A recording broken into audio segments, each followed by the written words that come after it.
All right, I was waiting on the shit to say live. Welcome to Politics Usual, episode 31. I am here. Ronnie is here. Fee is here. Powered by the kidswearcrowns.com. Please follow us on Twitch. Please follow us on Twitch. Please, we trying to get off the YouTube narcotic. Fee, did you hear what we talked about? Or you just finna go with the flow? Yeah, I seen a little bit of it, but I'm going with the flow, man. Nigga been playing that Madden all day today. I log on my lunch break if I don't have nothing to do, and I'll play some Ghost of Tsushima because I already beat the game. I'm just clearing out the island of all the Mongols and shit. And yeah, when I logged on at 2 Central, was seeing this nigga on Madden. I was like, oh damn. This nigga on it, man. But yeah, so we got a couple topics today, both of whom are which you want to start with? You want to start with should we start with the NBA because it's more pertinent and then go into my Batman? Yeah. Let's start with the NBA first. All right, so I'm kind of conflicted on this. The NBA did some shit on what was that, Wednesday? Yeah, Wednesday. Wednesday, the Milwaukee Bucks blindsided everybody and decided to go on strike. Which I was for. Like, I'm like, yo, bravo to these brothers. The league went into crisis mode and they postponed some games. And to make a long story short, the league co-opted the strike and flipped it into a positive to make themselves look better, like they always do. As they always do. And kind of erase what the Milwaukee Bucks did. But now there's been reports. I didn't even pull this up on Twitch. There's been reports coming out of what the Milwaukee Bucks, of what the NBA has asked for in light of co-opted the strike. Has asked for in light of the demands, because basically on Thursday, not even 24 hours after the fact, the players said, we're resuming the season. Like 16 hours after the fact, two shifts at the job, these niggas folded without even asking for nothing, which shocked me. But what was you guys' reaction to what Milwaukee initially tried to do, and before we thought the league might be in jeopardy or the season might be in jeopardy? Like, what was you guys' reaction to like them just canceling all the games for that day? So here's the thing. I really respect the Milwaukee Bucks for what they decided to do. The teams that follow behind them, I feel like it was more so of like, well, we can't play now. So my question is, were they really all the way in when they decided not to play? Because just the next day they decided, hey, we're going to continue the playoffs. So with that being said, to have like such a quick turnaround, the next issue that pops up and you try to pull something like this, the league is just going to be like, well, if we sit tight and wait it out, we'll be cool. So basically, long story short, is what I'm trying to say is that was ineffective to have such a quick turnaround and come right back and say, okay, we are going to continue. And the thing that the league, it just came out today, the thing that the league say they will do in support of this, I feel like a very baseline issues, things they should have been doing in the first place. If you have a big arena in a major city that's funded by taxpayers, then yeah, that should be a place where people could go vote, a large venue like that. So these are very, very baseline things that they should have been doing in the first place. And the players, for a second there, I was like, oh, the players realize they have the power now, but they folded really quick, man. Really quick. Initially, I was excited for it. I was like, props to them for stepping up, especially Milwaukee. You could see hear from the bubble that they was visibly frustrated. And then these are people who have been quarantining away from their family for a couple months, and being somebody that's deployed, I understand when something is going on back home and you can't comfort your loved ones, like, you probably would be quick to make such a rash decision, which I think it was. They was just caught up in the moment. But I think they should have stuck to their guns. Like once you climb out there, I think you just gotta like man up and stick with it. Otherwise, you shouldn't have did it in the first place, because you gave people false hope, man. So I'm a little disappointed that they folded. I was especially for people like LeBron and Kawhi. Like, I was really hoping that LeBron would just be like, nah, fuck it, I'm not playing, because I think that gives your legacy greater impact than winning a title ever will. Yeah, I when I go ahead, you finish. No. Okay. What initially, and I said this right after it happened, I said I hate that the league has stepped in because I hate that the Magic refused to accept the victory, because postponing games is nothing. Nah. You know, I have people asking me like, well, what does canceling do? Well, if you cancel the game, that's lost ad revenue. That's frustrating for your TV partners, for your advertising partners. Like, there's a lot that happens. And when the league starts losing money, they can start applying pressure, more pressure than what they were doing. But the NBA, of course, people look at it as a progressive league, as a players' league. They came in and said, no, we'll just postpone it. Like, that's a minor inconvenience for TNT, right. ESPN, and NBA team. That's a minor inconvenience. They're going to get back that ad revenue. They're going to get – and I hated that for the Bucks, because I felt like what they did was so courageous, and everybody else backing out. It was kind of like when you see people kneeling now. Like, when Cap started it, it was controversial. Yeah, because he wasn't by himself. Yeah, it wasn't popular to do so. Milwaukee was like, we're not doing this. And then as the league saw, oh, people are mad at this, but our core fan base is with it. Okay, let's spin this into a positive. And for me, it was just like hearing LeBron, like he said, hearing LeBron say, I'm out, and the Clippers players walking out, and for not even 24 hours later for them to fold again, it was just like LeBron, seriously, like and let's be clear. Let's lay out all the facts. The bubble exists. So back when Kyrie was saying we shouldn't be down there in the bubble, we're not going to do anything, and all the players were like, well, yeah, we need to use our platform. And here we are a month later, and the players' platform hasn't done shit to prevent this from happening. People were looking at Kyrie like he was crazy, and there were people like, you know, I listen to Bomani Jones' podcast regularly. He's like, you can't listen to Kyrie. Kyrie's the wrong messenger for this, and it's like Kyrie was right. So number one, everybody owes Kyrie an apology. But the reason why Kyrie was so repudiated so quickly by the veteran players who have pulled in the Players Association, reportedly, namely Chris Paul, is because if the players did not return and complete the season, the owners were 100% going to nuke the current CBA and probably screw the players over, like rake them over the coals in the next negotiation. And the veteran players were like, hey, man, this money is too important for us to not be out here playing. Which should have told you everything that you needed to know about the players in this league. They care about this money, and that was reportedly why the everybody backed off so quick, was because they got reminded, like, hey, man, if we don't do this, they're going to screw us over on the CBA. The salary cap next year is going to be drastically different. We're not about to be making as much money as we thought we was making. And to me, it's what I refer to as the devil's bargain. It's what you see Jay-Z doing. You see these people who think, well, if I just get enough money, I can change all the ills in my community. And it never works like that. It never works. If it worked like that, black people would have been out of this the first time there was a black billionaire. You cannot erase what the issues within this country by making more money. As a black person, you can't. They're not going to let you do that. The system is not built that way. And the one thing you learn as a black person is when you reach a threshold, there's always another white person with more money in the next room. So as long as you keep trying to get into that next room, you get into that next room and you realize, oh, it's more money over here. You get into that next room and you realize, oh, it's more. So until you're sitting there with Bill Gates and Jeff Bezos, it's always going to be somebody else in that next room.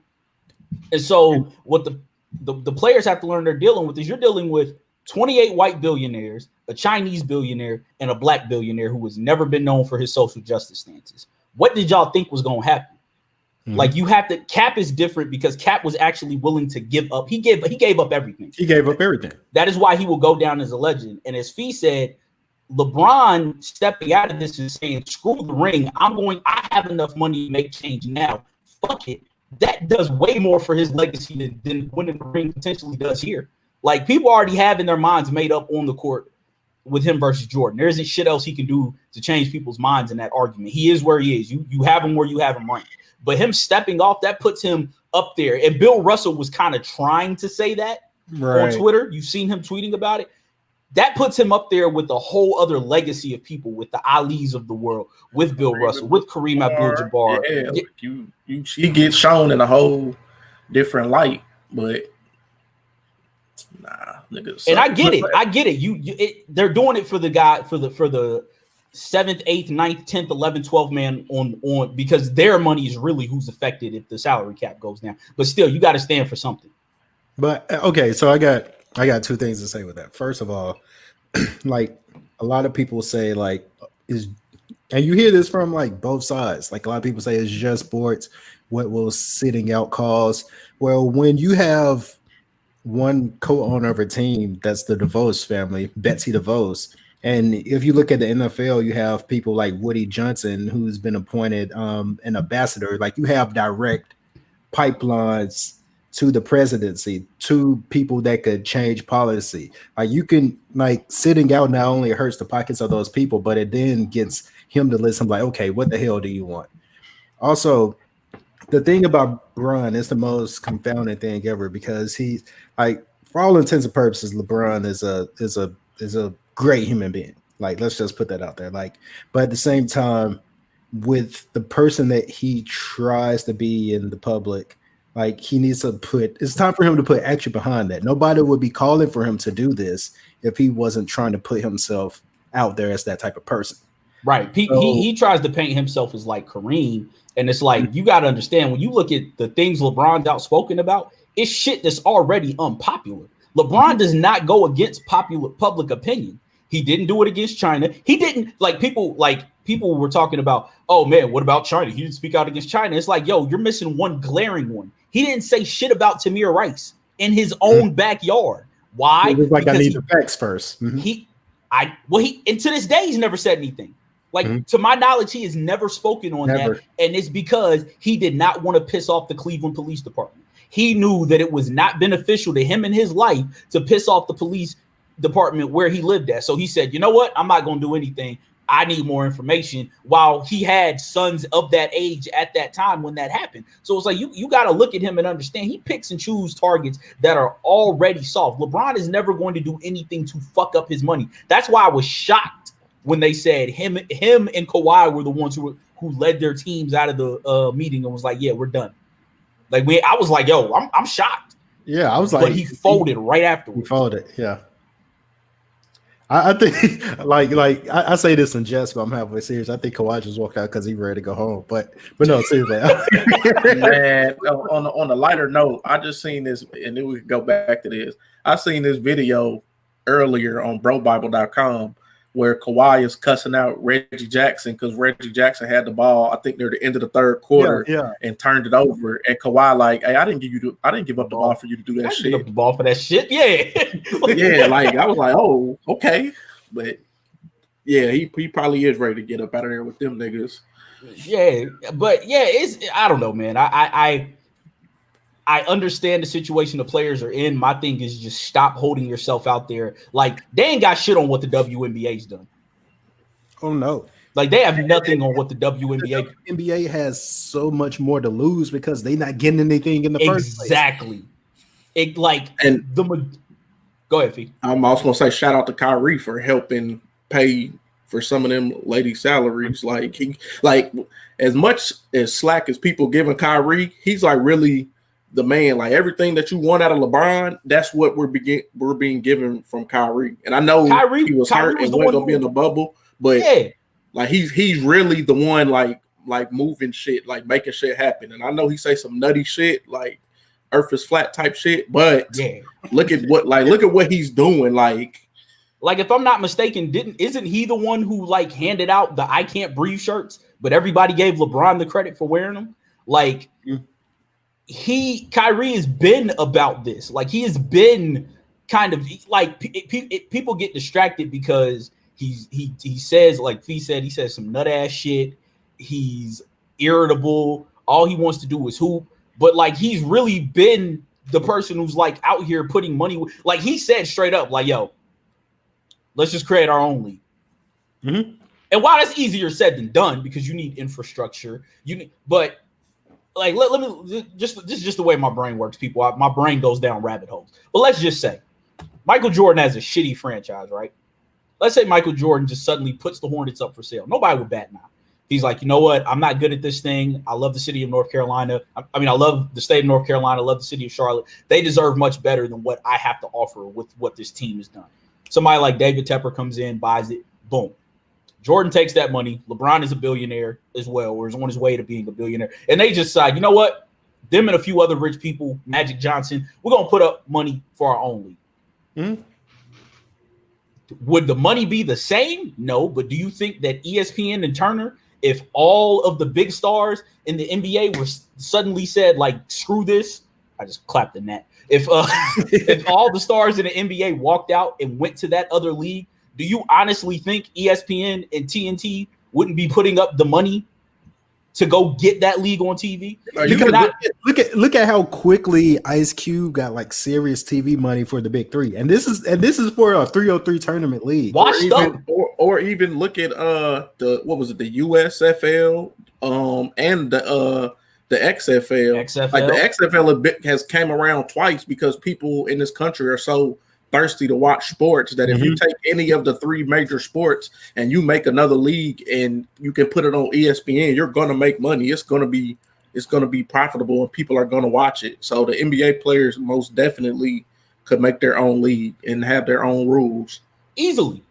Now they run into some issues as far as like arenas, where they're going to play, because again, there's not infrastructure set up for this. But if they did it, I don't think the NBA owners would lock them out of like playing in their arenas if they're like, yo, we're gonna do a traveling thing, or we're gonna do this. What we're gonna do. Point is, they could do it very easily, and there's enough black billionaires out here who are so-called for the movement that they could set up their own league without any of these issues. And Kyrie said that, and people called him crazy, but it's like I'm looking at Kyrie and I'm like, you know what? You're 100% correct. Mm-hmm. If just half of the top players in the NBA left, they'd have a real fighting chance. Because think about it, like you have, like if you created a league where the top prospects in the country could come straight out of high school and go straight to that league where they could earn a salary. It may not be as handsome off the bat as an NBA salary, but they want to play and they want to buy because they take $500,000 to go to the G League. Exactly. So if you set up a league with like that, would like basically like this is the purpose of this league. We like it's basically like a pro AAU league, like and then you're able to draw in some maybe some like second or third year guys that are like would typically be in the G League, work them in. Like it could work. And I'm like, this is a quick aside, but after we're done with this, turn on Netflix and watch High Flying Bird because that movie is awesome and it talks about what we're talking about now. But anyway, but yeah, I do think that's not the craziest idea. It's crazy because like we have been programmed and we can't envision anything outside of the boundaries that have been set. So when people say stuff like that, like it's crazy that somebody like Bron can say like, okay, I have enough power to actually think like to actually make this happen if I want to, but he's still thinking in the realms of like, oh, this is the system and I have to work within the system. I'll give you another example just in digital media from this. It came out that Budden was talking about how Spotify like screwed them over in their deals. They weren't getting their bonuses. He helped get people like Bill Simmons $250 million, and he doesn't feel like he's being paid. And one of the things he says in his rant is, I come from the music industry. And I'm like, yeah, that's exactly why you got screwed. Because you're the dude who made it possible for rappers to be on the internet full time, basically. Like he carved out that lane way before it was popular, and he never figured out, I don't need a label. I can go do this on my own. But he kept running to labels and all these people with money because he's like, you know what? I need somebody to give me money. I need security. And that's basically what it is with these guys. It's the NBA has the money. They have the TV deal. So we're going to keep on playing by their rules instead of saying, you know what? Fuck this shit. Mm-hmm. Like, fuck it. We can go do this for maybe not the same money, but we can still go do this for big money and still make money and take care of our families for the rest of our lives without being under the thumb and making a bunch of people whose ideals run counter to our interests as a community and as people keep making them rich. Go ahead, Fee. And it's funny that you say that because it's crazy that somebody like Joe Budden, who thought he needed a record deal and got screwed over, would then sign to basically a streaming platform, and the same thing happened. Because what is stopping somebody like him right now to create his own website, create his own app where you can only listen to his podcast there? Like, what is stopping somebody like him from doing that? So or even just big partnering with YouTube or Twitch. Like, look at the guy he hates so much, Logic. You can take your podcast and go get, if you really want the money that bad, you can go to Twitch and get your 7-figure deal, maybe even 8 at this point, and then you still can get all the benefits that Twitch has to offer you, which getting half for your subscribers, like running ads, like ad revenue. Do y'all see this fucking comment in here? Yeah, I don't know what Shut your stupid ass up, nigga. Yeah, I don't know. I don't know what that is. Fucking dummy. Shut up, nigga. But yeah, we go see with that one. Yeah. I don't even know it. It's too and like one of the things that like, and he's talked about this, like I haven't listened to that podcast in like a year and a half now, but one of the things that he talked about was how much he like didn't want to like go the ad based route to make money. But it's like, well, nigga, if that's what you got to do, that's what you got to do, nigga. Like, but even still, like my thought, the way he was setting it up was like, oh, we're gonna do this Spotify thing, we're gonna get in, we're gonna learn their infrastructure, we're gonna take this money, and then we're gonna turn around and we'll be straight afterwards. And it's like they didn't do none of that. They spent 2 years waiting on the bigger offer to come through instead of saying, okay, you know what? Let's go do this. Let's go do this. Let's go do this. Let's go do this. And it's like now they just back out here where they was 2 years ago, maybe with a little extra bread in their pocket. And it's like, nah, man, that's not a good idea. Like, if you're gonna sell out with the intention of going big later, take their money and their resources and build something for yourself. All right. Like it's not like it's harder for like the NFL to do. It's harder for them to do some shit like that. But for basketball, for if you're a creator, if you're any type, like now is the time to like go out here and get this money in a way that you're not finna be tied to anything, because you can put it like, look at us, we're putting our own podcast on the internet. We ain't quite figured out a way to make a bunch of money off of it yet, but we getting it. Because I'm ready to start embezzling. Like I'm ready to start like. But I mean, but like I don't know y'all. But like one of the things we've always joked about is like if somebody came to us for the sellout, hell yeah, I'd sell out for a little bit of money. But best believe that when that's over with, I will have learned something and gained something of value other than that money. So yeah, I understand why the NBA players did it, but as I said on Twitter the other day, stop acting like you bout it when you're not bout it.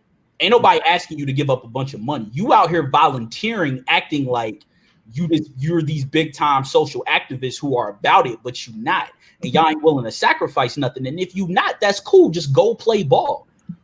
Like all this.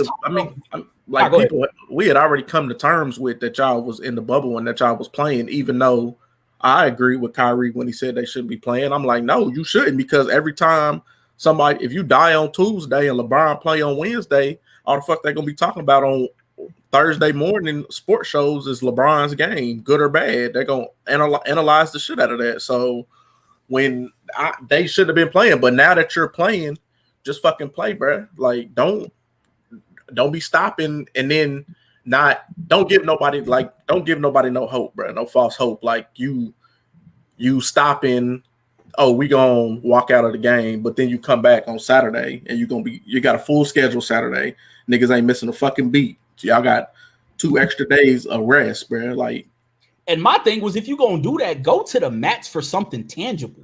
Like I thought that they at least had enough sense to be like, hey, we'll back off, but first we need y'all to agree to not nuke the CBA. Because the elephant in the room in all this is the owners can still nuke the CBA after the season if they want to. Right. So they might have done all this, sold out, and the owners still be like, yeah, we still finna rake y'all over the coals for this next day. And then y'all gonna be sitting there looking like, well, we did everything that we were supposed to do and crying, woe was me. But when you had the power in your hand and you had the leverage, you ain't getting nothing tangible for it. Like, yeah, the voting in the arenas, that's great. Although I saw some voting expert tweeting like, hey, they're gonna need to separate this out by precinct. Like this isn't as simple as it seems, but it's a start. But it's like y'all came out here to do all this for no se puede on your jersey and enough, and Black Lives Matter painted on the court and kneeling before games and video tributes and montages, and the shit still happened while you was here. Your platform don't mean that's why I hate when they say, well, yeah, we got a platform here and we need to use it. Your platform ain't doing shit. Because the people who are doing this either ain't watching or don't give a damn about what you have to say. You can't keep trotting Black Lives Matter out in front of people if they don't care about it. Like they have been desensitized to that word, or that phrase, that hashtag. They don't care about what you have to say. How many times are people been tweeting arrest the murderers of Breonna Taylor in creative ways for the past 6 months, and ain't shit happened? Yeah, it's not sticking. No, you need tangible action. These words and these platforms do not mean a thing if you ain't getting tangible action behind it. Bro, and the boycott, the boycott would have worked because the billionaires have money and they love getting money. So when you start going inside their pockets and causing them to mess up the money, then they can go in their local area. Like, for instance, the Milwaukee owner could go put pressure on the fucking Milwaukee DA. Like, hey, man, I'm losing money because of this shit. You need to fucking make something happen, or we're going to get you the fuck up out of here this next election. Like, and that's what people don't understand about the power of money. People are like, what is boycotting going to do? I'll tell you what boycotting is do. If you boycott in Cleveland and the Cleveland police chief and DA and sheriff and all them people in Cleveland is fucking up, then you then the owner's going to go put pressure like, hey, we funded your campaign. I've been giving you a lot of money. Nigga, my people ain't happy, so you're not living up to your end. We about to get you the fuck up out of here. You too comfortable. That's what boycotting do, and people do not understand. Somebody said, I don't understand how boycotting works. Like, boycotting has never worked. Like, excuse me, where were you in history? You don't my government boycotts, nigga. Exactly. I said, bro, boycotts have worked. Whenever you boycott whenever the black dollar decides that it doesn't want to spend with the white company, you miraculously get changes. So boycotting definitely would have worked. It works, and not only does it work, but that, like, the other thing that people have to understand is, like, when the riots popped off after George Floyd, and people were like, well, what is this going to change? Colorado has basically ended qualified immunity for their police officers. I don't know if y'all understand immediately. That is big. Like, that is huge. Minneapolis City Council voted to disband their police department and reform it. Stuff works. People start burning shit up, and companies are like, hey, man, we losing money. You got to hit people in the pockets where it hurts. Like, stuff happens because of violence and people losing money. The color that matters most in this country is green. Yeah, this is a capitalistic society. Everybody wants to find as many ways as possible to make money. So if you start hurting them where they're making their money, then you will see a change, like every single time. What is the one demographic that companies are afraid to get on the wrong side of in this country? LGBTQ. Because if you offend one of them, by and large, the only people who have come out unscathed from pissing off that community is Chick-fil-A. But everybody else, because they largely, and you think about it, Tim Cook, president of Apple, Ellen DeGeneres, even though she's had her issues, one of the biggest faces on TV. Those are people you don't want to get on the wrong side of because they leverage their power together by and large. And where we have to do better is when people piss us off and when people do stuff that's counter to our interests as a community, we stop spending money with them. But people can't do that. Like, it pisses me off when people be like, when people get on there, like when people were boycotting the NFL, and you would see niggas tweeting shit like, damn, I don't know what niggas gonna do on Sunday. I don't give a damn if they call me a nigga. I'm still gonna watch this football. Or when niggas look. I like I've told this story before. I've given up the NFL and my life. Like, you're not gonna miss it. And I'm not even telling you to boycott the NFL. I'm just saying personally, I could not. Like, it's like I don't care if you decide. Like, when I boycotted the NFL, it was because this is a principle thing. I'm boycotting the NFL because of my own principles. I refuse to support this. I ain't telling niggas to go do that. You do what makes sense for you, but and I didn't say this out loud, but even if you want to watch the NFL, just watch a stream. Don't give them your money. that too. I definitely stream. I don't have no cable. I stream all NFL games, specifically the red zone. I get to the end on this laptop right here. We get to the end during the NFL season. Yeah, like there's ways around that shit, but that's why I hate the whole "we are not our ancestors" shit. Even though it's a subset of black people, mostly the people who found out they were black in 2014. The new ass blabbity blacks who be saying that bullshit. But our ancestors, like the Montgomery bus boycott, lasted for over a year. That was the primary source of transportation for black people in that city, and they walking miles to get everywhere with no fucks given, like to prove a point. And because you are absolutely right. You are not your ancestors. They're built different. Like they're not way different than you. They're built way different. Like the niggas will be on the timeline like, well, if Chick-fil-A ever called me a nigga, I'll still be eating that spicy chicken sandwich. All right, cool. You just show, you're not your ancestors. You have no fucking principles whatsoever. But that's fine. You don't have to have principles. Just shut the fuck up when niggas with principles is talking. That's all I ask of these niggas. Shut the fuck up when niggas with principles is talking and trying to do something. I mean, and like I had this conversation with other people. Like we as black people, we're probably all guilty of going somewhere and spending money with people we know we shouldn't be spending money with because they might provide a great service and you don't want to get that great service up. But as a community, we have to get better at like, hey, this is a great service, but they're not for my people. I don't need to be spending money with them. Like we collectively, we have to do better at doing that. Like I go to Chick-fil-A, I go to Publix, like they have great services, but I've also seen things that is probably not too friendly towards black people, but the service is A1. So I just tell myself, oh, it's okay because the service is A1 as opposed to going to Walmart or something like. Now, the only thing I will say about Publix is the fact that their employees largely own their company. Like, yeah, them racist ass owners do, but a lot of people, including black people, would get fucked over if like Publix stock took a spin. So, I mean, and that might be me rationalizing that to myself. It could be, but like, yeah, but if it came down to it and it was like, hey, you got to give up Publix for the revolution, then them niggas gone. Like. No more chicken tender subs, my guy. Yeah, the chicken tender subs. The game is the game. It is what it is. You know what I'm saying? If it came down to that, I give it up for my people. But yeah, man, I'm glad the NBA players got something, but I wish they would have insulated themselves from this happening after the season because I 100% feel like the players are going to get screwed over, even though they put themselves through this hell for this bubble, mentally and emotionally separated from their families, dealing with all this shit, playing every other day, being cooped up in a hotel. Like, I feel like the owners are still going to screw them over, and they did this for nothing. And they should have at the very least either made a statement or used this time to get something tangible saying, we are not going to do this to y'all if it continues, because the owners can still do it.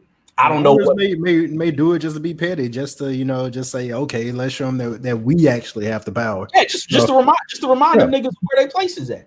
And it's like, you only did all this and not have done nothing. My one hope is that someone like LeBron doesn't look back on a moment like this 10 years from now and be like, damn, I could have did something big, and I didn't. Or if the owners do get on that bullshit, I wouldn't even come back to the negotiation table. I would just be getting with people who have money and trying to get our own league started. Like, that's the next option. Like, because what the players don't realize, well, what the owners really don't realize is that they need players, and they need all the good players more than the players need them. Like, the players, you need the talent. Yeah, you need that. Like, in Rome, basketball is. Go ahead. No, I'm gonna say in Rome, like, they don't want to see the mediocre gladiators. Like, nigga, you coming to see that nigga in the Coliseum. Like, you want to see LeBron. Like, you don't want to see a whole league of Dallas, the Dallas Mavericks. And we seen that before the ABA and the NBA merged. That ain't good basketball. Nobody want to see that shit again. Like, sad to say. Yeah, that was the point that I was about to make. Is basketball is not football. People will watch almost any level of football, good or bad. People will not watch bad basketball. But bad basketball really sticks out.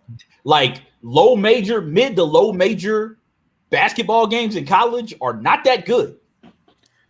Like even just watching the Chicago Bulls play, like not good. Like nobody wants to see bad basketball. Sorry, watching the Charlotte Hornets play, not good. Yeah. I watch them because I like basketball that much, but most people like. There's a reason I was able to sit damn near courtside for like $30 last season watching a playoff team play the Hornets because them niggas is trash.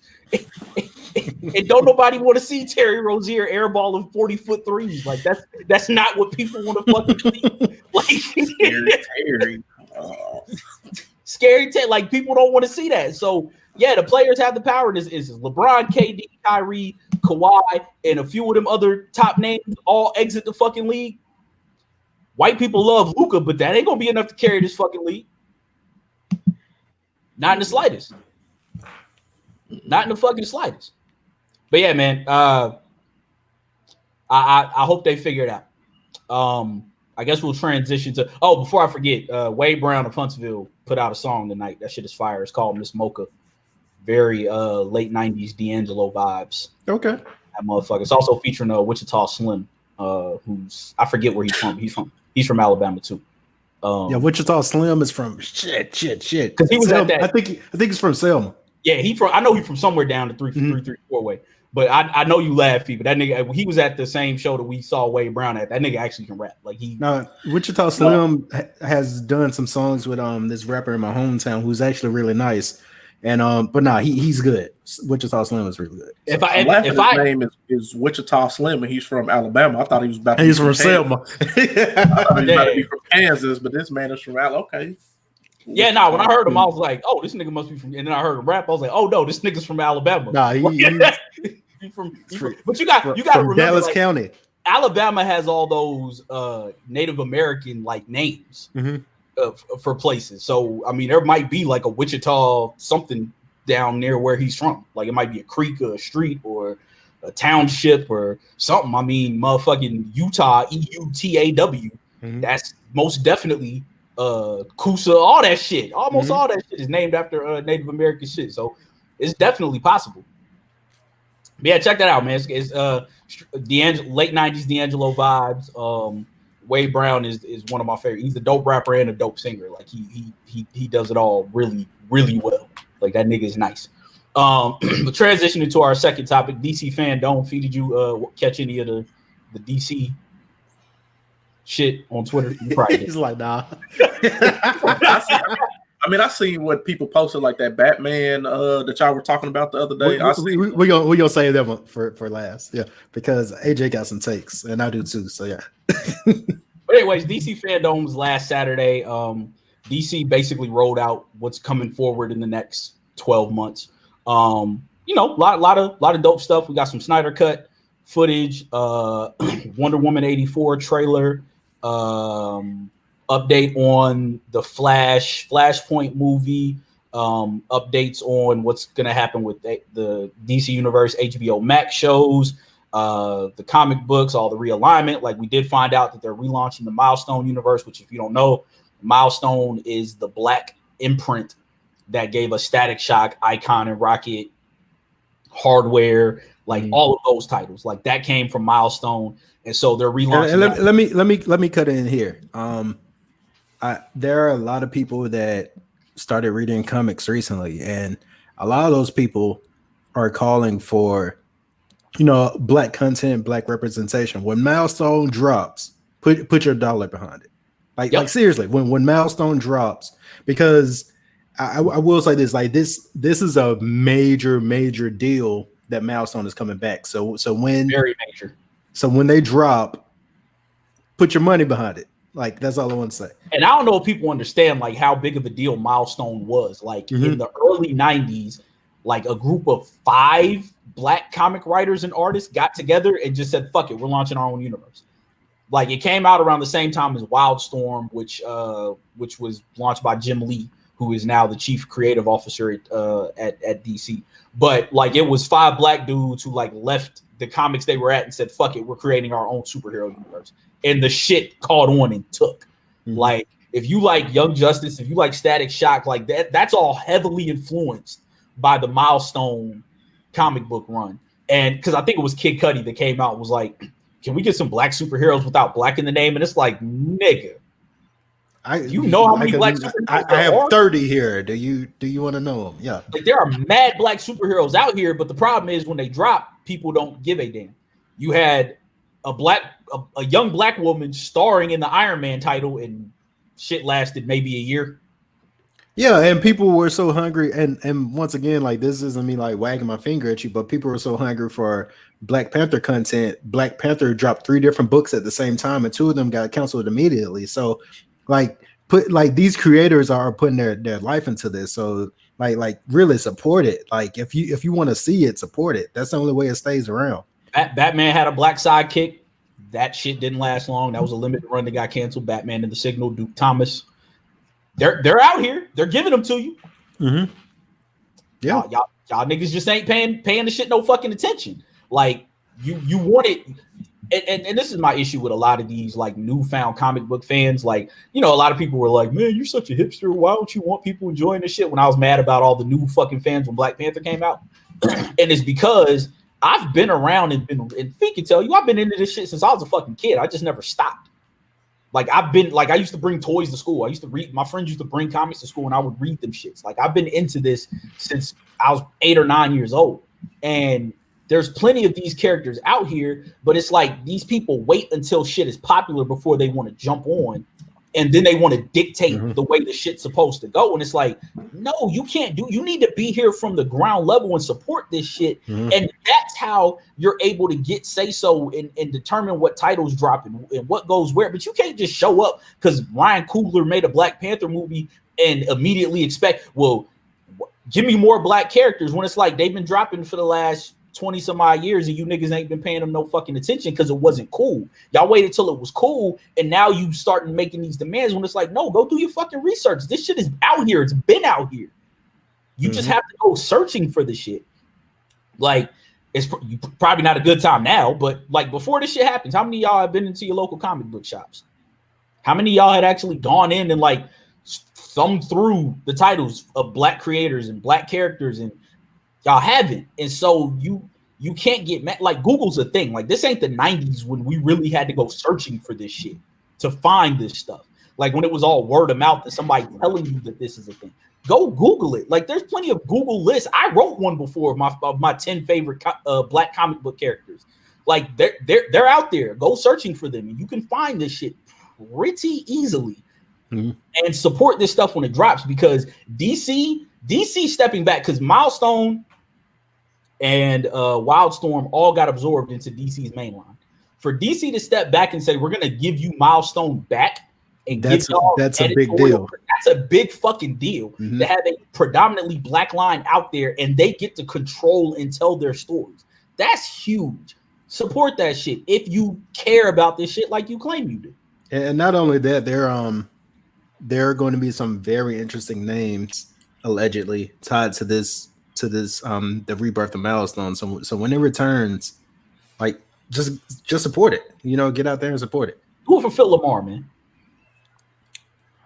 Do it for Phil Lamar. Yeah. Phil Lamar, like, voice every black character on the cartoon series ever. And most white ones too. I mean, Phil Lamar. And Aquaman and Samurai Jack, nigga. Do it for Phil Lamar. Phil Lamar out here. Yeah. Phil Lamar been out here voicing our favorite characters. He left Mad TV, got that bag, and did not look back for one fucking second. Like, get out here, support this shit, man. Fee, you got anything to add on this? I know this ain't your bag, but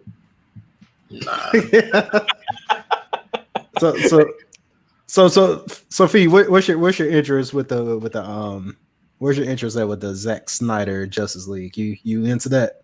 You looking forward to that? Is he a new director or something? Just fill me in. Shit! So, all right, so you about to get us attacked. That's worse than the Beehive. Did you watch the Justice League movie that came out? Yes. A couple years ago? Okay, so did you watch Batman vs Superman: The Man of Steel? Yes. So Batman vs Superman and Man of Steel were directed by Zack Snyder. Zack Snyder does not like Superman and has always been a Batman fan. He took the Superman movie so he could eventually direct Batman. That's why Superman's a lot different than most people remember him, although Henry Cavill is a good Superman. So, see, man, we were talking about I think it was the Batman vs Superman, and how, and Did the Zack Snyder do that too? Because Superman got pieced up so quick. It was all this build up for this fight for Superman to get washed in 5 minutes, and it made no sense that Batman is washing this man so quick. Like, oh, well, we gonna get into that. We trust me, because I got. Yeah. So now if that's the same dude, I don't know about that, man. all right. It just a backstory. Zack Snyder did 300. Zack Snyder did The Watchmen. So you've probably seen his work before. I like The Watchmen, and I like the 300 too. So like the thing with Zack Snyder is the reason Batman vs Superman is so fucking convoluted is they took 3 DC comic stories and tried to squash them into one movie.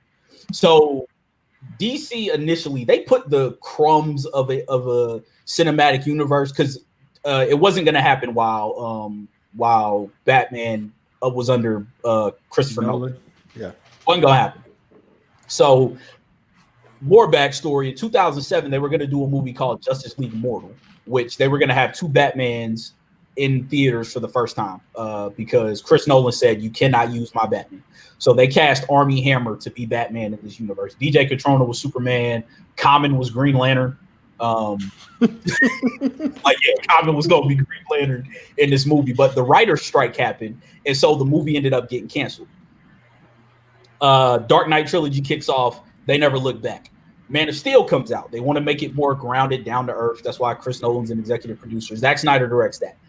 They put LexCorp and a Wayne Industry satellite in there, but they never quite acknowledged that Batman was a thing in this universe.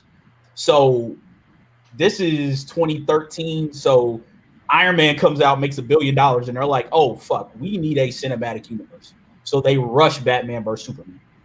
So they overestimated like what people wanted, and so they took The Dark Knight Returns, which is older Batman against a government agent Superman.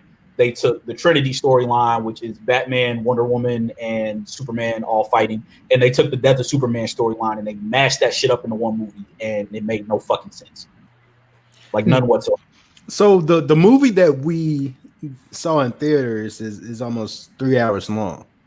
The movie that Zack Snyder wanted to put out is damn near 4 hours long.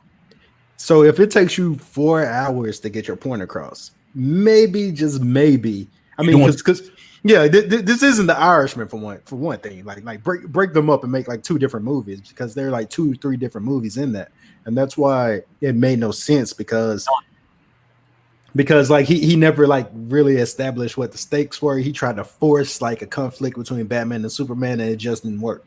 They just wanted to get to DC wanted to get to the Justice League as quick as possible instead of just dropping the Justice League movie. Like they could have just dropped it if you start off with Justice League, then split them apart. Then yeah. So what they wanted to do was get to Justice League quickly, and so they had to introduce Superman, they had to introduce Wonder Woman, and they had to create this conflict. But when they saw the reaction to the movie, and followed by the reaction of Suicide Squad, Zack Snyder they gave Zack Snyder the option to leave because I believe his daughter had just died by suicide. Yeah. And so he needed some time away. And so they brought in Joss Whedon to finish it. Joss Whedon, who directed the first 2 Avengers movies. They were like, well, hey, if anybody can wrangle a cinematic universe, it's this guy. And boy, were they wrong. I was wrong too, because I applauded. Yeah. So that's how we end up with the Justice League that makes no sense in theater. So over the past 3 years, people have been online, and it's mostly been like Jason Momoa, who has said, hey, Zack Snyder's version of this movie exists, and you guys really should see it. And so there have been people online fighting for the past 2-3 years, and then finally earlier this year, DC said, we're going to give Zack Snyder $30 million to finish this movie. So they're going to let him take all the shots that he did. They're not letting him shoot any new footage, but they're letting him take everything that he did for the movie, and he's editing it together for 4 1-hour parts. So it's going to come out as an episodic version of his version of Justice League. So it's going to be 4 1-hour parts to create his version of the movie. So is that going to erase the one that came out of theaters then? All right. Yes. Because that's a good question, because that's where we're going. Because okay. So here are some things that were supposed to happen in Zack Snyder's Justice League.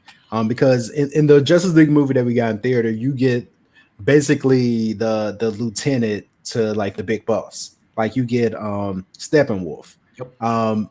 But in Zack Snyder's, we're gonna get, you know, the big boss, and also we're there was supposed to be the introduction of Martian Manhunter. We're supposed to have Green Lantern in there. Superman was supposed to come back from dead in the black suit. I don't know if you've seen the Death of Superman comic where he's like in the black suit. So there was going to be a lot in this Justice League movie, and people were really like longing for that. But to me, two things can be true: that Joss Whedon did what Joss Whedon does, and he played it really safe. But at the same time, I think Justice League was just doomed from the start because Zack Snyder like with no nuance if it like slapped him up aside the head, you know. So he tries to pack too much into these movies. Like he doesn't know how to build things up. Like he's just like, I want everybody on 10. I want to pack it with as much stuff as I can. He had like there was a video that Ronnie sent me where basically it describes Zack Snyder's shooting style, and he lives for these big moments that look great on screen, like Superman flying for the first time in Man of Steel. Like that looks great on screen, but he doesn't know how to put shit around that to make that like it's just a bunch of shit happening, and then you get this big epic moment. And then he like Michael Bay. Yes, it's funny that you mentioned that because guess who Michael Bay's friend was in college and also college roommate? It was Zack Snyder. Well, yeah. Okay, so for DC, why don't they just take their time? Like Marvel's cinematic universe didn't just pop overnight. Like they took their time and they built it and they developed characters over several movies and told stories. Yeah, go ahead. So the reason that the thing with DC and Marvel is Marvel has big characters, DC has big storylines. So one of my old managers, when I worked at Academy Sports, he had this DC character encyclopedia that had like every character from DC Comics from like its inception up through like when he bought it in like the early 2000s. And so the majority of characters in there were Green Lanterns. Like DC, when they just need to create a random character they can kill off, they just create a random fucking Green Lantern. And so Marvel, they had to do that because at the time, you go back to 2007, the three biggest Marvel properties are Spider-Man, X-Men, Fantastic Four. Like, bar none, no question. Tony Stark was an alcoholic that nobody liked. Captain America was frozen, constantly getting his powers taken. The Hulk was just kind of out there. Like, they didn't know if he was going to be good or bad. Ant-Man and Wasp, nobody really gave a fuck about. So their biggest properties, they didn't have access to. Marvel had two things happen that made them super lucky. The first of which being they had Kevin Feige, who it was on set for the first two X-Men movies, which is why the first two X-Men movies look completely different from X3. Like he's a legit comic book nerd. So he's read comics and he knows how to shepherd stories. He comes to them while Marvel was in bankruptcy. And Tom Cruise drops out of wanting to be Iron Man. Because initially it was supposed to be a Tom Cruise driven project. And he said, nah, I don't want to be tied to this. So they get lucky. Robert Downey Jr. is coming off of rehab. They lowball him. So they're able to make this movie for relatively cheap. And they had a good director in Jon Favreau to create this film to launch this universe. But so they had no choice. DC's problem is if you take away DC's three biggest heroes, their three biggest properties, Batman, Superman, and Wonder Woman, who can they make a movie about? Like people know Iron Man, they know Captain America, they know the Incredible Hulk, but do people really know Green Lantern? First of all, what Green Lantern are you talking about? Exactly. I feel like this is where DC is starting to like make a shift into the right direction because they realize that they are in a place that Marvel isn't. Basically, DC / Warner Brothers, they realize we have all of our characters under one roof. So instead of this shared universe, let's just drop movies. Like, well, who let me get this off. Like, who would have thought a movie about Joker would be nominated for like an Oscar? Like, who would have thought that? So they just realized, okay, we may get to that shared universe later, but for right now, let's just drop movies. Like one of their most popular movies was Shazam. Like, so now they just realized, like, hey, let's just drop movies, and also they don't have to be beholden to like a certain like look or feel because they don't necessarily make movies for kids. I mean, they can, but they don't have to. So they can play around with things more so than Marvel can. I think they're starting to realize like, hey, let's just make movies and let's worry about the universe later. Right, but the other point of that is, Fee, to your question, Marvel has all these big characters, so they can just throw movies out. DC has better storylines, though. So DC stories play out better over TV shows than they do in a movie because how can you take a Crisis on Infinite Earths and turn that? They did a pretty decent job of it in the show, but that like spanned a bunch of different titles. So it's hard to. So that's why like Marvel's TV shows haven't worked. Like the Netflix stuff was all right, but really it was Daredevil, the first half of Luke Cage, and the rest of that shit was ass. And then the Defenders joint. But DC has successfully launched TV series after TV series because they have all these different stories they can draw on. Like, for example, they took Green Arrow and made that into a hit TV series, all because they could just take B-level Batman stories and give them to Green Arrow. Like, the first 4 seasons of Green Arrow are B-level Batman stories. Yeah, it's just Batman. Except the island. Like, the island thing is Green Arrow's thing. But outside of that, all of that shit is B-level Batman stuff. And it worked because they have all these different stories going back to 1937 that they can use, and they just modernize them and hand them off to different characters. So with DC, and have you seen you seen any of the cartoon movies like Justice League War, Atlantis, Flashpoint Paradox? Okay. I normally only watch the Batman DC movies. Like I just watched what is that one? They used to always come on Cartoon Network with the Joker in it. The Mask of the Phantasm. Yeah, I'll watch that. I watch because the Batman cartoon movies is really good, and they all okay. So let me cut in really quick before we take it back to AJ. Because I think it comes on this weekend. If you want to see what Batman versus Superman was supposed to be, I think the Dark Knight Returns Part 1 and 2 comes on Adult Swim tomorrow night, and it's amazing. So if you can catch that, because you at the end you get that Batman versus Superman fight, and you're like, oh, this is what it was supposed to be. So watch that if you can. Yeah. So what DC should have done was after Man of Steel, they should have just went straight to Justice League. Because everybody knows the Justice League. They didn't need to, because it's hard to do a Flash movie, especially when you got Flash on TV doing pretty well. It's really hard to do a Cyborg movie because Cyborg just got promoted to the Justice League from Cyborg never had his own solo title, I think, prior to like 6 or 7 years ago. So Cyborg's been a hero since the 80s, but he's never had his own solo title. It's hard to do a movie about him. Wonder Woman, that movie actually worked. But it's hard for them to do movies about, because Green Lantern flopped. That shit was fucking ass, even with Ryan Reynolds in it. That shit was fucking terrible. Like, so what they should have done was just done. So if you get a chance, this is for anybody listening to this, watch the DC Animated Universe film Justice League War. Justice League War. And it is a take on the New 52 where they rebooted the entire universe. And so just to give you some background on New 52, Superman was the world's first superhero. Batman had existed prior, but he didn't become public until he had been operating for 5 years before Superman became a thing, but no one knew who he was till after Superman came out as a hero. So this movie starts off with Green Lantern in Gotham City hunting for one of Darkseid's parademons, and he ends up running into Batman. And to make a long story short, they formed the Justice League over the course of the movie. And it's one of the best DC, like the whole universe they built around that is what the movie should have been. And that's how they could have. Okay, so Superman could have went straight into Justice League with like maybe like the mother boxes. Like they're searching for the mother boxes. Like there was baseline for that to launch that based off Superman, because Superman is public now. Like Superman is out there. So of course, like that's going to attract people. So they could have had the Justice League form around that conflict.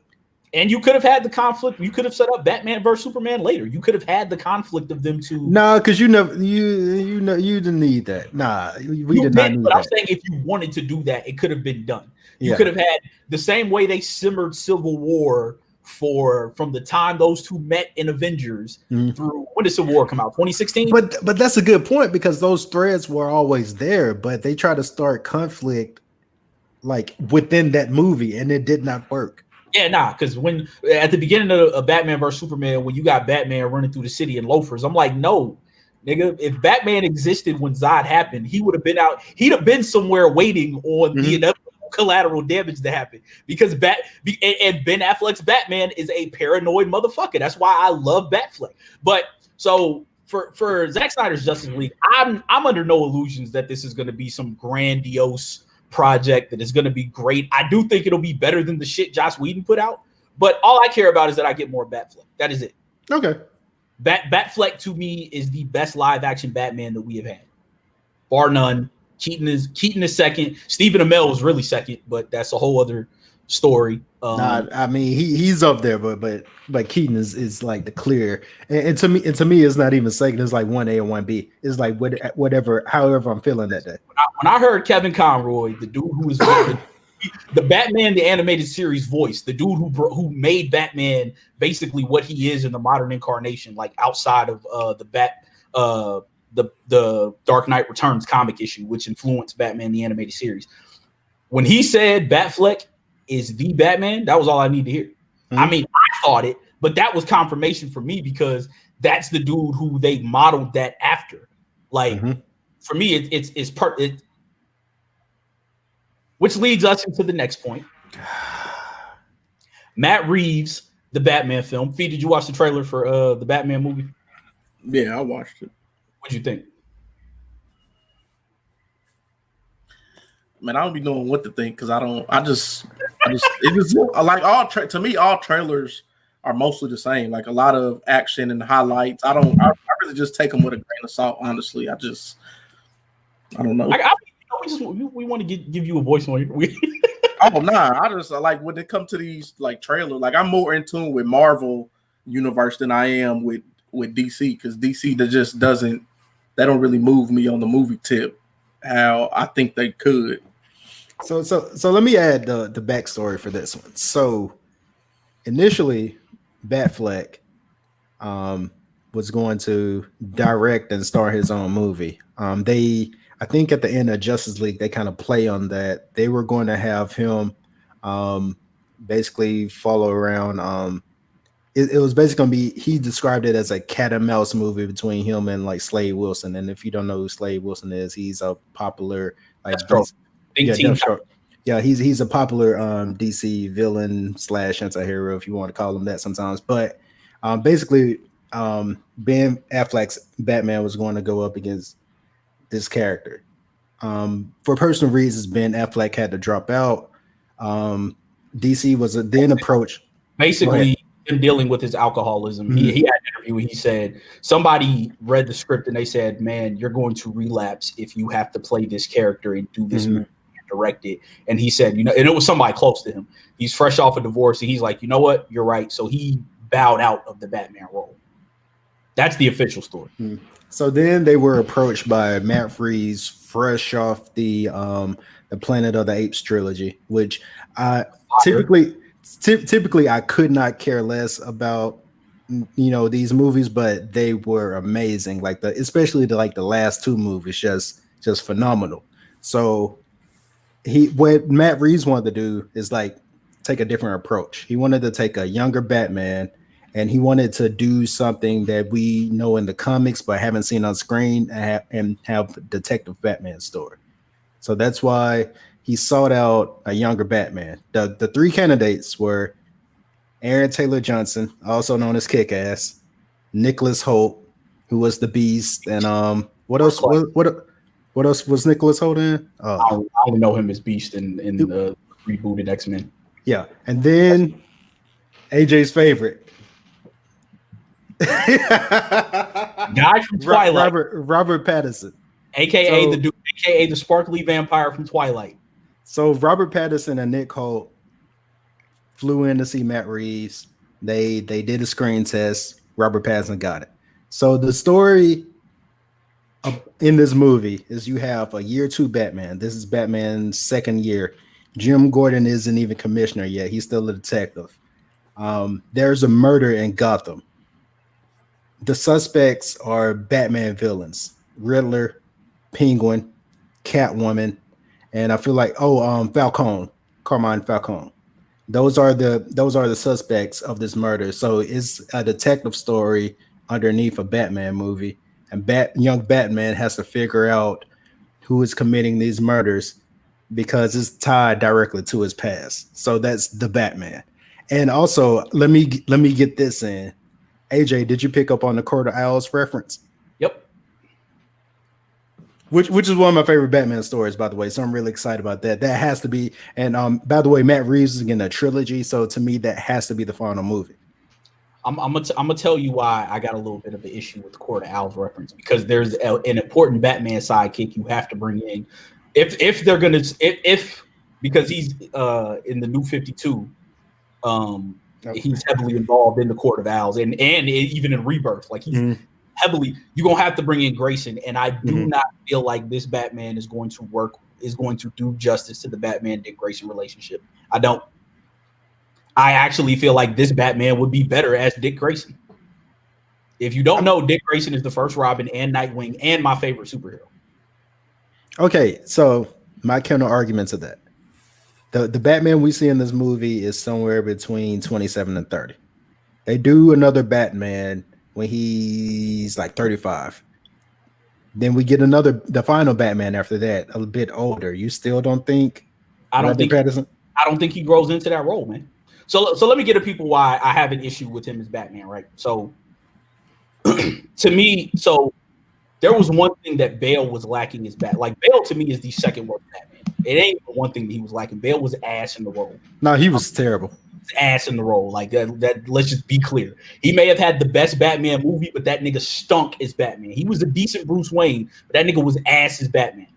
And it's the thing that Batfleck brought to this. So the reason I was so excited for Batfleck was because older Batman, and the one thing we have yet to see in a Batman movie outside of Batman and Robin, which was fucking terrible, with the worst Batman, we have yet to see the Bat family. The Bat family is his Robin. So depending on which continuity you're in, there are 4 or 5 Robins. There are a bunch of Batgirls. You have a bunch of Bat-themed people around the world who help Batman like do Batman shit in other cities. Batman Incorporated.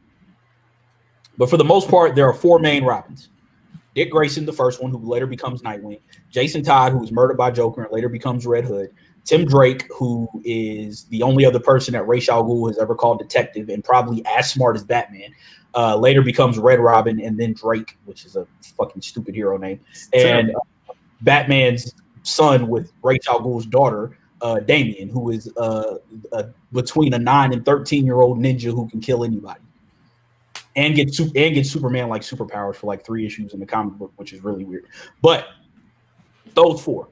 The main thing with Batman's, and you get Batgirl, Barbara Gordon, Cassandra Cain, Stephanie Brown, Cassandra Cain as Orphan, or Black Bat. You get Lucius Fox as Batwing, Kate Kane as Batwoman. All these Bat-themed people, right? The main thing that they have in common is, for the most part, they hate Bruce Wayne. Mm-hmm. They absolutely despise Batman. So, like, just going over his sidekicks, Dick Grayson falls out with Batman. That's how he becomes Nightwing. He actually becomes Nightwing after talking to Superman in the initial comic books, because Nightwing was originally like Krypton's version of Batman. So in order to honor the person he likes, Superman, and his mentor, he becomes Nightwing. But for the most part, he don't fuck with Bruce. Like, Bruce wants him to be him, but Dick is like, I can't do it. I'm not you. Yeah, matter of fact, his Rebirth run, like issue 1, is called Better Than Batman. So that goes to show you, they have like a Jason Todd, who Bruce Wayne let die, and has come back to life and is now a murderous vigilante. Tim Drake, who is probably the closest thing the world has to Batman, minus the trauma issues, but Batman does not acknowledge or think of him as his heir in any way, shape, or form. And then Damian Wayne, who is just who's Batman's son and is crazy as shit. They all have their own issues with Bruce, but Bruce can call on them at any given moment, and they'll march to Bruce's fight. It takes a special kind of person to play that role. To me, Batfleck had that. Like the scene with Wonder Woman in Justice League, where he pushes her to the brink knowing that she could kill him. That to me is like, that takes a special kind of actor to bring out that level of intensity. See, I like, okay, so and let's acknowledge this. You have been doing a lot of trolling, but there's something serious underneath here, and I finally figured it out. It's because you, more so than I, you are really into the Bat family. like really into the Bat family. It's particularly like the Robins, how they evolve and how they march out and become heroes on their own right. So the best part of Batman mythos to me.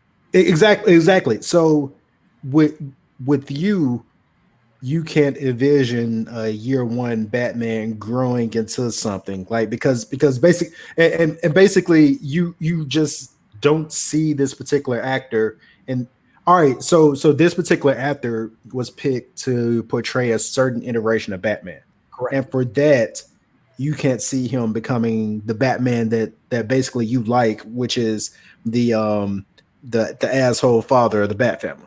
Right. Okay. Well, so I get it now. Not only the asshole father of the Bat family, but the dude that can make superpowered people flinch. Like, if you watching Batman, like, particularly, like, I love Young Justice. Watch Young Justice and see the way that Batman just makes other heroes around him just so uncomfortable. And he's probably the weakest dude in the room unless Green Arrow's there. Like, he's always the least powered one in the room, but he be making them superpowered people, like, legitimately be like, wait a minute. And he's so calm when he does it. And that's what I loved about Batfleck is he was so intense, but he was so calm all while doing that. And I just don't see Battinson being able to do that unless you are just going to ignore that facet of Batman. And it's like, okay, cool. But to me, that's not the Batman that I care about. Like, all right. To counter argument, like my counter argument is, and I don't blame you for this, but you haven't seen Robert Pattinson in enough movies to realize that he's a really good actor. No, I know he's a really good actor. So I know he is. I said he should play Nightwing. Because I want Nightwing done right. That's my favorite hero. I need that movie done correctly. No, so I get it too. If he's a good actor, why you don't think he can grow into the role? I don't think he can grow into that specific part. And I'll give you my example of this, right? So, and I know it's year one Batman, but the scene where he's punching the clown 10 times, and he goes, "I'm vengeance." And like the punching was cool, but the line delivery didn't give me like, oh, this nigga knows he can fuck up anybody. Because this is a dude. This is a dude who isn't. And I know you don't want to. You say you don't want to see that, but this is a dude who isn't a good hero yet. Yeah, not because the Batman you and I know, the Batfleck would have cleared him in one punch. And that line would have made everybody else run. That's my thing. Like the line delivery, but they were petrified though. He punched the juggalo. But ain't if he a year one Batman, ain't he just out there like year two? Ain't he just flexing?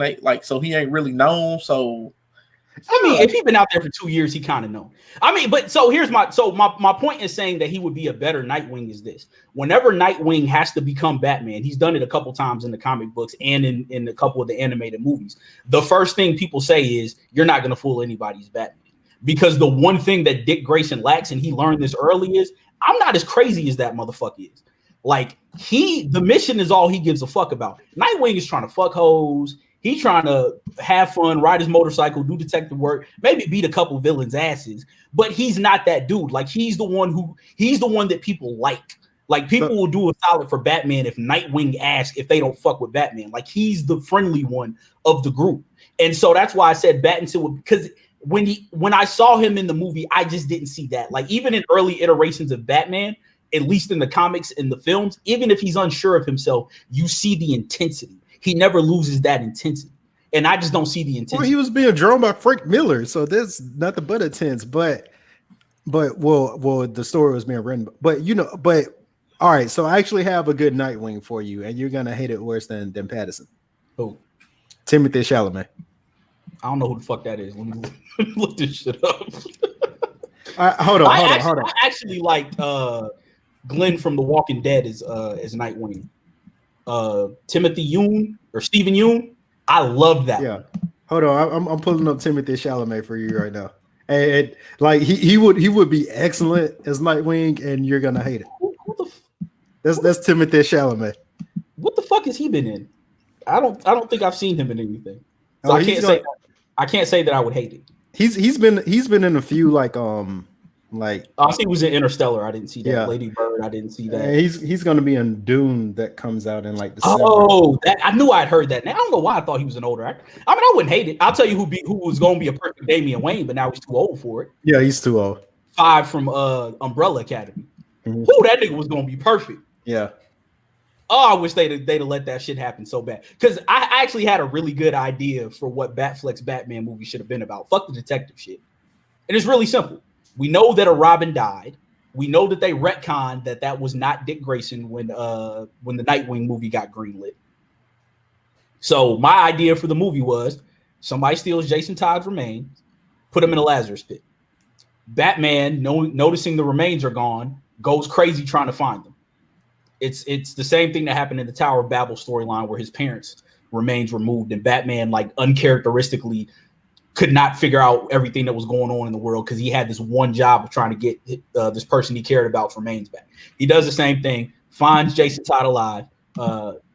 Red Hood pops up in the city, starts killing people. Batman confronts him, finds out it's Jason Todd, gets his ass kicked because of guilt.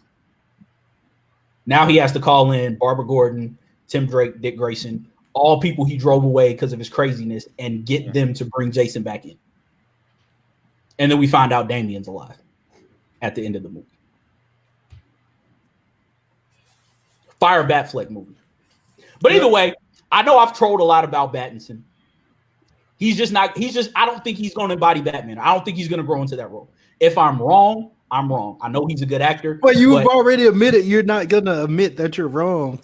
If you're wrong. Hold on. Was I not against Batfleck as Ben Affleck when that was announced? We were because you and I like we both was like hell no. We had a day on Twitter when that dropped. Like we was both mad as shit when we found that out. And when I saw it, I was like, oh no, that's Batman.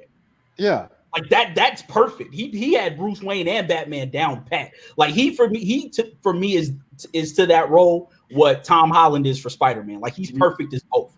Like I don't need to see anything else. But if I'm wrong, I'm wrong. But I don't feel like I'm going to be wrong about this. I feel like you are, man. I never feel like you're going to be wrong about something.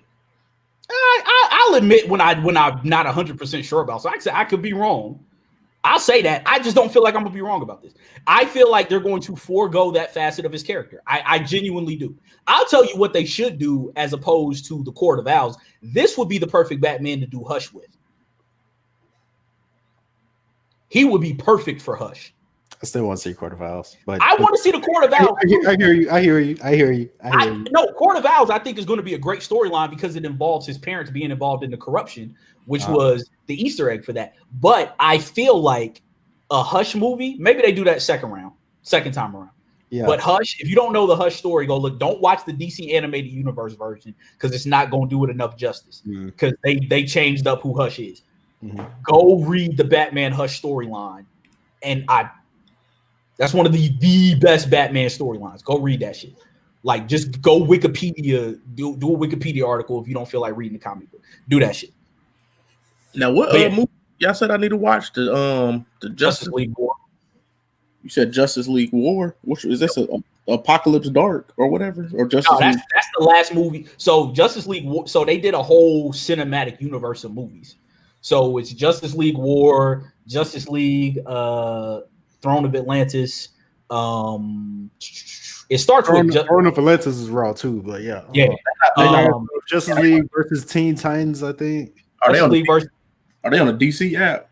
The DC Universe app? So what is all on there? Hold on, let me pull up the DC Universe app right now. What is all on there? I know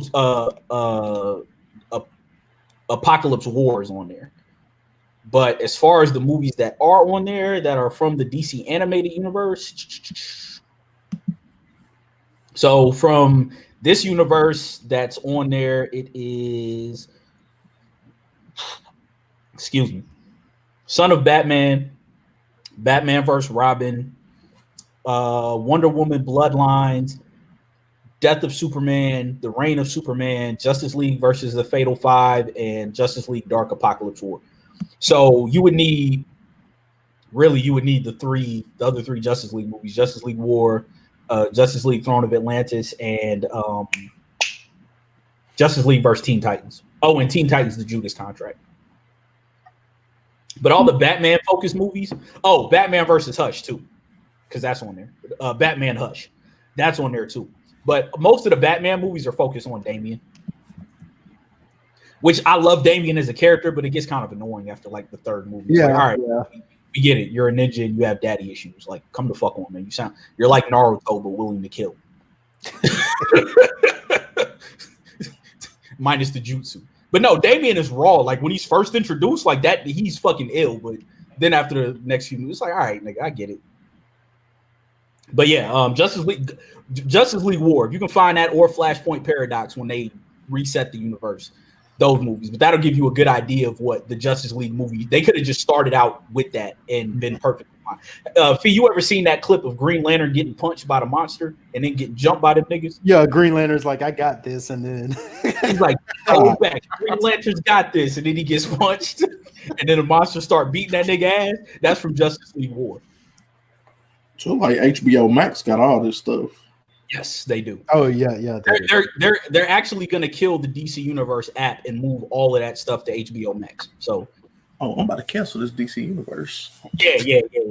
It's a wrap. The only reason I still have DC Universe so I can rewatch Young Justice, but Young Justice and the Titan series are moving to DC Universe anyway. So, are moving to HBO Max anyway. So, yeah, I'm mad because they didn't email me when they had the promotion. If you had DC Universe at the end of June, you had a chance to get for a promotion to get HBO Max for $4.99. Oh, and I'm one of the few people that didn't get the email, but the promotion was live on my app, but I never go to that section of the app, and then I seen it and it was like expired. I was like, motherfuckers. No, I would have had to contact customer service or something. Like you bitch ass niggas. Nah, you the only person I know with DC Universe, so they should have gave it to me first. Yeah, like I had the app when it first dropped. Like I've been loyal to these motherfuckers. Like it's like me and 4 other niggas with DC Universe right now. Like don't nobody fuck with that app but me, and I only got it for Young Justice. Like well Titans. Titans is the reason I got it, but Titans and Young Justice are the only reasons I have it. Like that's it. And if the minute Young Justice gets moved to HBO Max, I'm canceling my DC Universe app. Even though you can still read all the comic books on there. And they got all the TV shows on there too. Like they got the Birds of Prey TV series. Like the Birds of Prey TV series is about Batman disappearing from Gotham and him and Catwoman's daughter popping up and working with Barbara Gordon. And season 2 was supposed to feature John Stamos as Nightwing. And I'm so glad that didn't happen. I'm so glad that they canceled that series before that shit had the chance to occur. But yeah, it's a pretty decent series. It's they got Black Canary, Huntress, and actually I think Huntress is Batman's daughter, and they got Catwoman and Oracle and somebody else on there. But yeah, it's actually it was a decent series for its time. I think that shit came out in like 99. Yeah. So, and they got some of the old movies on there, but yeah, you might as well just get HBO Max. Just get HBO Max. You don't need that. But yeah, we got anything else? No, that's it. Tekashi 6ix9ine is gonna die shortly. I don't like putting death in the air, but this nigga just went to O Block, and I was in this battle rap group, and I scrolled past, and he tagged Lil Durk on his Instagram post, like RIP to Lil Durk's cousin that died here on O Block. Like this nigga, and he just made a video taunting Lil Reese. You remember when Reese shitted on himself? He just made a video probably like 2 days ago taunting Lil Reese about him shitting on himself. So no. He fucking with all the with the real killers from Chicago. So he's not gonna be around here too long. You gotta realize the first time he tried to like pull Keith out the hole, Keith was like, nah, I know this dude is intent, like he got the hip hop police behind him, but he's really not protected anymore, so he shouldn't be moving like that. He got security, but I mean he got security, but you know what I mean. Like he's not. Hey, as the nigga once said, is the niggas gonna die for you? Right. Right. What are you talking about? Are you talking about the Birds of Prey series? What are you asking about? You do not need to seek out the Birds of Prey series. Yeah, don't. It was cool for its time. You don't need to watch that, bro. That's like that Mortal Kombat live action series that used to come on the WB when they had Kung live action series. Yeah, I remember the cartoon. they had a live action series used to come on the WB. It starred Kung Lao, and it was like the clan of Sub-Zero ninjas and shit. Hold on, let me look this shit up. Yeah, that sounds awful. Like that shit, I just remember that shit coming on. Like, hold on. Can I get HBO Max on the PS4? Oh wait, I don't think so. no. Oh yes, I can. Oh yes. Oh, you can? Mm-hmm. Oh, Yeah, this shit was called Mortal Kombat Conquest. It ran from 98 to 99, and it was about Kung Lao, the original Kung Lao, and he was fighting with these two unknown warriors. And Shang Tsung was in it. Raiden Shao Kahn was played by the same nigga. But yeah, it was like they had all the Sub-Zero and Scorpion ninjas, but them niggas had like leather ninja outfits, and it was like I don't remember this at all. placed back in like medieval times and shit. Now that shit used to come on the WB like super early in the morning. I used to wake up early in the morning sometimes to watch that shit before school. Yeah, it looks awful. No, it was. That shit was terrible, even back then. But like, back in the day when you had cable, you wake up at like 5 in the morning, you ain't got but like 4 options to watch. It's like infomercials, some TV show that they won't air during normal times, and it's like Cinemax, nigga. Yeah, I'm looking through the images right now. Yeah, that shit was trash, but like it was the thing. Yeah, glad I missed out on that. Yeah, that like I actually I used to wake up in the morning in the summertime and watch that shit when we lived at Greenfield Station. Yeah, I definitely don't remember that. Or maybe vaguely, but I don't remember watching it. And you used to be able to sleep through anything. We had bunk beds in the basement, and so like I could get up early, cut on the TV, and he'd be like knocked out. Or like late at night, like he might fall asleep earlier than me, and I'd just be up like watching random shit. And then because like this was like when Showtime was like Channel 4 or some shit. So even though we ain't had a cable box in our room, we could get like Showtime and Cinemax. So like I used to watch Starship Troopers whenever it was on, like late at night or early in the morning. It's random shit about me. But anyways, it's been Politics as Usual, episode 31. Please follow us on Twitch. Twitch, please. Please. We don't ask y'all for much. Just follow us on Twitch. We ain't asking you to subscribe. You ain't got to spend no money. Just create you a Twitch app, hit follow, and that's it. You don't got to do shit else. We taking care of the rest. That's all you got to do. Like, it's easy. If you fuck with us, please follow us on Twitch. Please. And watch us on Twitch, too. We would appreciate that, too. The world is going Twitch. It is. And we trying to follow. Logic is on right there. We don't even like Logic, but Logic is on Twitch. Come on, fam. Y'all like us more than y'all like Logic. I mean, I would hope so. We don't talk about being mixed constantly. Joe Budden doesn't hate us. He might if he knew us, but he doesn't hate us. He would definitely hate you, AJ. Probably. Like, simply because you like his music, he will hate you. Oh yeah, he hates his music fans. Like he hates his fans. But to be fair, I haven't listened to a Joe Budden album in God knows how long. So good. Please keep it that way. I don't hate living. So Yeah. He did try to release like that real pop album like back in. Like, God, No Love Lost. Yeah, No Love Lost. Yeah. Oh no, I actually did listen to Never Broke Again the other day, and I was like, "What the fuck was this nigga thinking?" Is that the one with Wiz and French on it? Yes. Oh yeah, man. And that she don't put it down with Lil Wayne, like nigga, no. It's bad. It's bad when my favorite artists wind up with songs with Joe Budden. Like, Wiz, what are you doing over here with this nigga, bro? There's and no then reason. they shot that shit in the high school gym, trying to make it seem like it was NBA shit. Like, you cheap ass nigga, you should have called this NCAA. Like, if it came up with an acronym for that, nigga. But yeah, nah. Yeah, that album was. It actually had a couple joints on it, but overall the album was mid. Like, nah. If it ain't depressed, I don't want to hear what Joe Budden's talking about. And since I'm not depressed, that means I don't want to hear what Joe. Rage in the Machine was good, but I don't like the title, so I'm never gonna listen to that. Well, the reason it was called that was because he was changing his name to Rage, and Arab was the machine. So they were supposed to be Rage in the Machine as a group, and that was supposed to be their debut album. But his manager made him change it at the last minute because he said, no one cares who Rage is. People know who Joe Budden is. Yeah, and that's a terrible rap name. So his manager knows best. It's a cool group concept. I mean, it's better than what he was going to be called before he went by his real name, which was Mouse, I think. Yeah, Mouse Button. Like, come on, man. But anyway, we out this motherfucker. Catch y'all next time. 1. Yeah, you really did it. 1.